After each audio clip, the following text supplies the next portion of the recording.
مسلمانوں کا سب سے بڑا مرض حضرت تھانوی مقیم الامت مجدد الملت حضرت مولانا اشرف علی تھانوی نے ایک جگہ فرمایا اپنے ملفوظ میں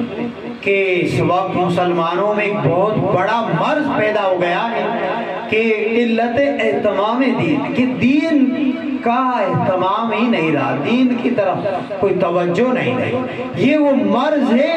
کہ اس کی بدولت آج ہم مسلمان کہلانے کے بھی قابل نہیں رہے، اور اس کی بدولت اکثر حصہ دین کا ہم سے نکل گیا ہے، نہ عقائد کی پرواہ، نہ اعمال کی پرواہ، نہ حسن معاشرت کا خیال، نہ بد اخلاقی پر رد۔ اور اب آپ ہی خیال کریں کہ ہماری حالت اسلام کی کس قدر قریب ہے، اور اسلام کے کتنے مناسب ہیں، اور اسلام کی کتنے غیر مناسب، اور اسلام کے اور غیر اسلام کے ہم